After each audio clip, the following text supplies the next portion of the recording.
Hello friends, welcome to my channel Dhanashree classes. आजच्या या व्हिडिओमध्ये आपण इथे काही डेली यूज सेंटेन्सेस इथे बघणार आहोत. म्हणजे रोज बोलली जाणारी मराठीची वाक्य जी आपल्याला इथे इंग्रजीमध्ये तयार करायची आहेत. ठीक आहे, पहिलं वाक्य बघूया. मी माझे केस कापत आहे. हे वाक्य आपण कसं लिहिणार? मराठी वाक्य इंग्रजीमध्ये करताना आपण करता हा नेहमी सुरुवातीला लिहितो. या वाक्यातील करता आहे मी. आपण लिहिणार आहोत मीसाठी आय. आय नंतर पुढे काय येईल? एम. I am. आता कापत आहे या वाक्यातील क्रियापद आहे कापणे. ठीक आहे, आता कापत आहे हे क्रियापद झालं म्हणजे कर्त्यानंतर काय येतं? क्रियापद येतं. मग काय लिहिणार आपण? आय एम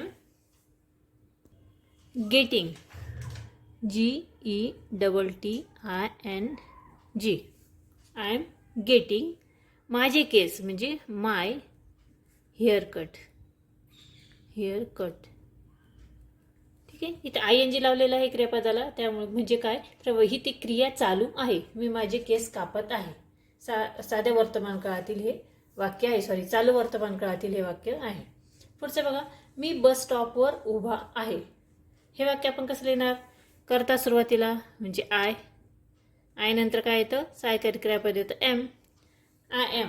उभा आहे म्हणजे स्टँड. स्टँडिंग. STANDING. उभा आहे. आय एम स्टँडिंग कुठे? बस स्टॉपवर म्हणजे at the bus stop. STOP. त्यानंतर नेक्स्ट आहे मी विश्रांती घेत आहे. या वाक्यात करता मी आपण लिहिणार आय. आय नंतर येईल एम. त्यानंतर विश्रांती घेणे. विश्रांती घेणे म्हणजे काय? रेस्ट. घेत आहे म्हणजे I am taking. TAKING. Taking rest.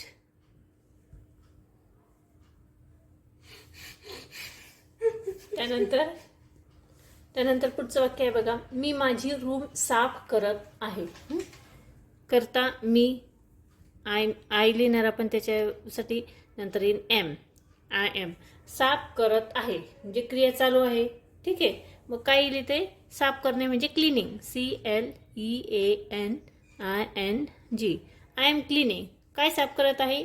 माझी रूम म्हणजे माय रूम. नेक्स्ट सेंटेन्स आहे मी तांदूळ भिजवत आहे. तांदूळ भिजवत आहे म्हणजे आय एम. भिजवत आहे म्हणजे soaking. SOAKING. I am soaking the rice. आणि लास्ट सेंटेन्स आहे खूपच मस्त आहे म्हणजे this is really amazing. AMAZING. आणि खूपच मस्त आहे म्हणजे एक्सक्लेमेशन मार्क आपण इथे द्यायचं आहे.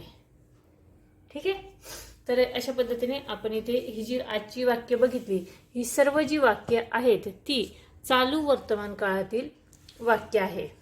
चालू वर्तमान काळ. डेली सेंटेन्सेस चालू वर्तमान काळ म्हणजे प्रेझेंट कंटिन्युअस टेन्स.